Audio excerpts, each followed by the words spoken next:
bem-vindos a novo tutorial de vídeo. Hoje vamos aprender a jogar Hilo, um jogo de cartas para 2 a 6 jogadores, com muitos números, muitas cores e o objetivo é fazer poucos pontos.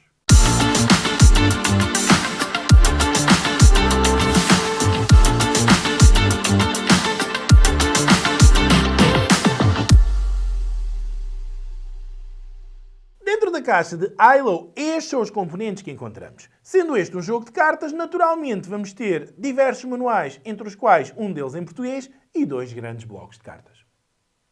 Vamos agora conhecer as diferentes cartas de Hilo. Não há muito que dizer, são 8 cores e em cada cor os números variam de -1 a 11, havendo uma unidade de cada.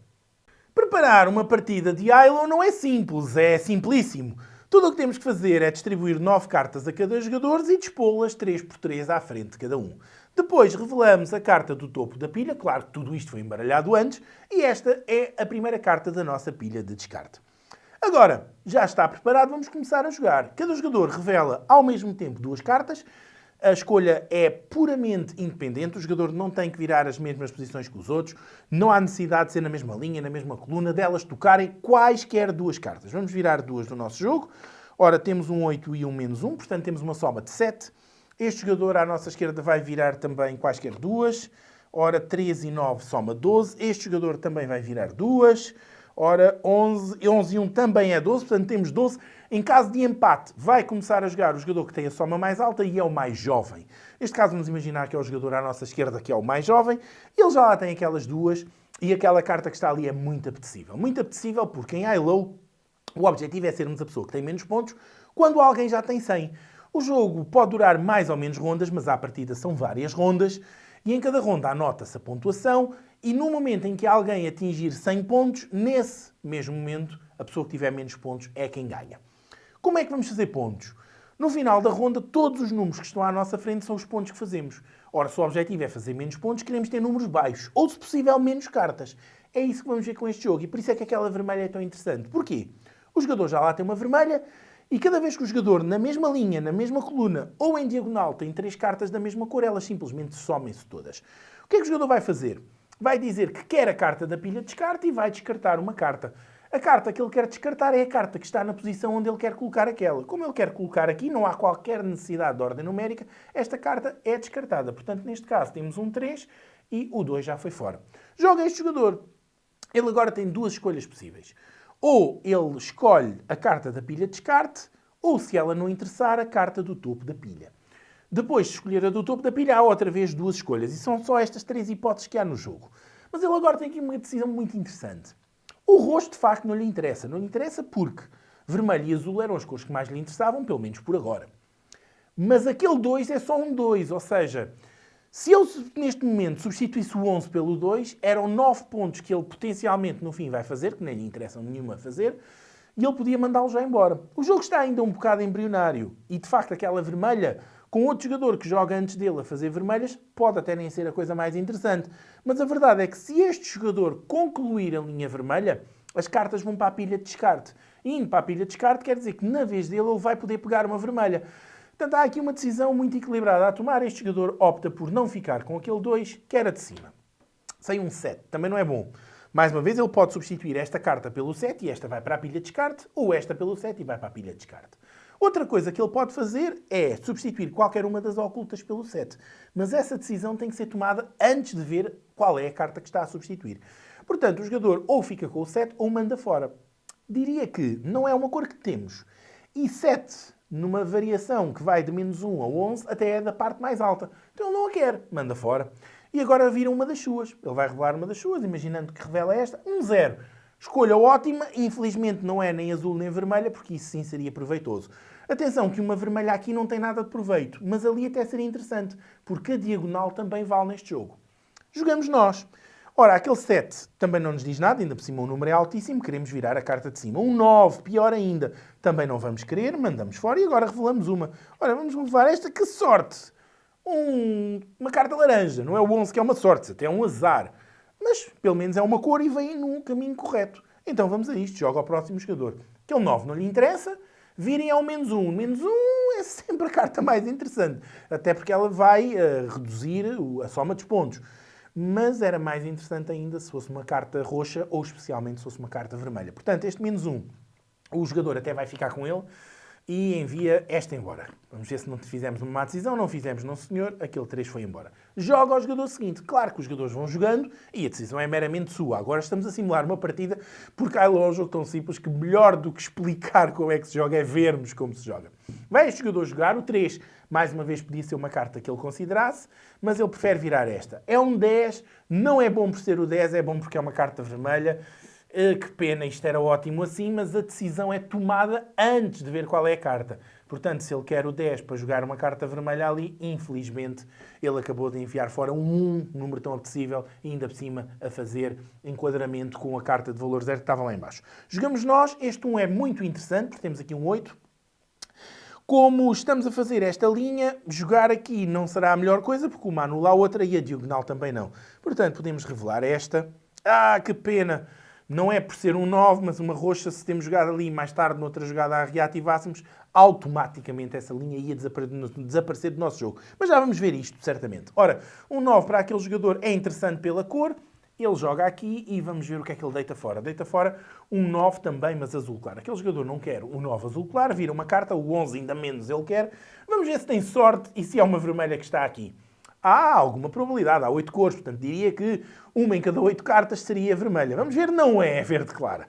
É um -1, ótimo, de mal ou menos, pelo menos ainda reduz valor às outras. Vamos jogar nós, 11 não queremos, revelamos a de cima, um 8 também não queremos, vai fora, e vamos revelar uma carta. Será que esta também é roxa? Não é, mas é um -1, mal ou menos. Joga aquele jogador, o 8 não é interessante, o 5 também não, ele ativa esta. Será que é vermelha? Não é, paciência.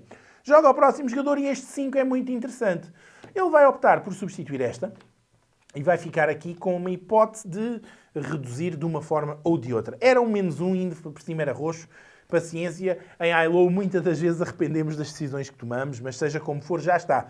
Não há nada a fazer, porque o jogador decidiu primeiro criar aquela. É a nossa vez e vamos fazer o primeiro Halo do jogo.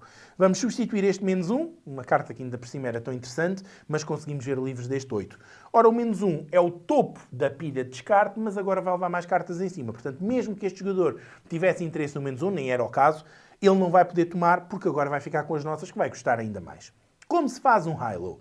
Se for uma linha, a linha desaparece do jogo. Se fosse uma coluna, a coluna desaparecia do jogo. Se for uma diagonal, é o caso mais interessante. Porque, imaginando que estas 3 cartas saem e que ficamos com estas, nós agora podíamos decidir se queríamos fazer o futuro do nosso jogo assim ou assim. Portanto, escolhemos se queremos dar continuidade com o jogo verticalmente ou horizontalmente. Neste caso, é muito simples, desaparece a linha e temos que ter a atenção de colocar por cima a carta de valor mais baixo. Neste caso é um -1, não vai importar, mas há situações onde sim poderia importar. Joga aquele jogador, ele vai esfregar as mãos com este -1, que bom, esta carta vai fora, é um 11 azul, também não interessa ao jogador seguinte, portanto não há problema, porque aquela carta não vai poder ser jogada, vai ficar agora coberta. O -1 talvez interesse, não sabemos se sim, se não, mas pelo menos é um -1. Portanto, o azul não está para fazer nada, o jogador simplesmente chega aqui, tira este -1, põe aqui, envia fora 1, já reduziu e agora também tem uma capacidade. Ele está à beira de fechar vermelhas, verdes claras ou roxas, tem quase metade das cartas do jogo com possibilidade de fechar. Jogamos nós, queremos muito uma laranja, ainda não saíram também muitas, um 10 vai fora, não o queremos, revelamos, será que é laranja? Não é, mas também é um 1, também não é assim um prejuízo muito grande. Joga aquele jogador, o 10 não lhe interessa, ele vira, é um 8, também não quer e vai virar esta carta. Esta carta é um 4. Também não foi uma má decisão, porque pelo menos perdeu 4 pintas face à carta que podia estar antes. E neste objetivo, o objetivo é mesmo termos poucos pontos. Joga este jogador, o 0 verde, decisão complicada, mas esta linha está completamente vazia. Portanto, ele opta por substituir esta carta, porque pelo menos é um 0 e vai fora um 10 azul. Também foi uma decisão agradável. Jogamos nós. Queremos laranja, mas para substituir esta, portanto, vamos virar uma carta, aquele 10 não nos interessa. Este 7 também não, viramos a carta do meio, é um 7 roxo. Joga aquele jogador, o 7 não tem interesse, ele vira uma carta, o 10 ainda menos, mas agora há aqui uma decisão muito grave. Grave porque o jogador vai ter que analisar se quer revelar aquela carta. Ele primeiro tem que revelar, Porque se não a revelar, ele é obrigado a ficar com este 10 e a substituir por uma das outras cartas. O que pode ainda ser pior. Claro, se tirar um 9 e pôr um 10 não é a pior coisa. Mas aí ele ia penhorar as suas hipóteses de fazer um high-low. Porque esta é a única linha que neste momento está à beira de o conseguir. Porquê é que o jogador vai ter que pensar em revelar aquela carta? Primeiro, ele não sabe o valor, mas à partida, pior que o 10, só se for um 11 e mesmo assim o prejuízo é pouco. O jogo joga-se em várias rondas. E o jogador que ativa o fim da ronda é o jogador que numa de duas situações consegue ou ter todas as suas cartas reveladas, que seria o caso se o jogador virasse ali, ou nenhuma carta à sua frente, porque fez 3 high-lows e ficou sem cartas. Se o jogador virar, há aqui uma nuance muito interessante. É que o jogador que fecha, por norma, deve ser o jogador que tem a soma mais baixa. Isto porque, se o jogador, por alguma razão, fechou a ronda e não é o jogador que tem a soma mais baixa na soma de todas as suas cartas, esse jogador vai apontar o dobro do valor que tem. Isto vai fazer com que os jogadores tenham algum receio de fechar. Às vezes, sendo o high-low um jogo que até envolve sorte, podemos estar confiantes que até vai funcionar, mas de repente alguém revela uma carta que faz um high-low ou que permite baixar o valor de uma carta alta que tem na mesa e tudo se altera. Portanto, aquele jogador vai ter que analisar o estado dos outros. Se ele revelar a carta, e vamos imaginar que é um 5, número médio, 4 e 5, 9, menos 1, 8, mais 3, 11, mais 9, 20, mais 7, 27. O valor dele, vamos supor, à partida será a roda dos 27. Este jogador tem 10, tirando 1, mais 10, 20, mais 5, 25, menos 1, 24. Não é muito preocupante para aquilo. Não é preocupante porquê? Porque aquelas duas também vão somar. Porque se alguém fechar, todos os outros jogadores jogam uma ronda e esse jogador que fechou já não joga. Mas mesmo que não revele todas, para a contagem final elas são reveladas. Portanto, à partida, este jogador não ameaça muito. Não ameaça muito com a mesa que tem. Só que o problema é que ele tem 3 cores à beira de fechar. E se ele fechar alguma, e fechar numa probabilidade de 3 cores é quase 50%, porque há 8 no jogo, pode alterar aqui um pouco as contas. E se aquele jogador tem uma média de 25 e não for ele o que tem o valor mais baixo, são à partida 50 pontos para uma tabela que termina aos 100. Portanto, há ali um risquinho a tomar. Aqui, 11 e 1, 12, menos 1, 11, mais 7, 18. Mais uma vez, está meio cá, meio lá. A vantagem que ele tem é que este jogador ou fecha laranja ou não fecha mais nenhuma. Aquele pode fechar roxo, pode fechar verde, pode fechar vermelho. Há aqui muita decisão para tomar. Vamos arriscar. Vamos acreditar que aquele jogador não quer o 10 e revela. É um 4, menos mal, até é baixo. Ora, feitas as contas do jogador, depois dele revelar a carta, temos, portanto, uma soma mais simpática do que aquilo que se podia, numa situação muito forte, pensar que se ia fazer. E, portanto, temos uma soma de 26. Joga ao jogador seguinte. Aquele 10 permite-lhe fechar. E o jogador sabia que ao não fazer o 10 permitia fechar. Mas pelo menos ia-lhe manter o 10 vermelho e o 11 vermelho. Aquele jogador opta por apanhar a carta porque pelo menos este 5 vai embora. Neste caso era um 0 e ele apanha este 10 e estas cartas vão embora e termina a sua ronda. A carta de valor mais baixo tem que ficar por cima, joga este jogador. Se este jogador quiser complicar a vida àquilo, ele não arrisca tanto de fazer o laranja, apanha este menos 1 e substitui por este 11. E aqui não só não acrescentou grande coisa, como ainda reduziu valor à sua mão. E o jogo terminou agora. O jogo, a ronda, porque o jogo termina quando alguém faz 100 pontos.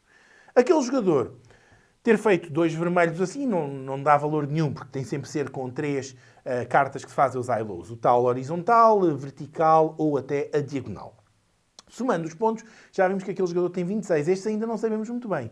Ora, este jogador neste momento tem 20. Qual é o valor desta carta? 0. Este jogador tem 20, aquele à partida já vai fazer o dobro da pontuação. Só ainda não sabemos se este será o jogador que, em termos de ronda, parte para a próxima em posição de vantagem, sendo o jogador que tem menos. Vamos ter que revelar estas duas.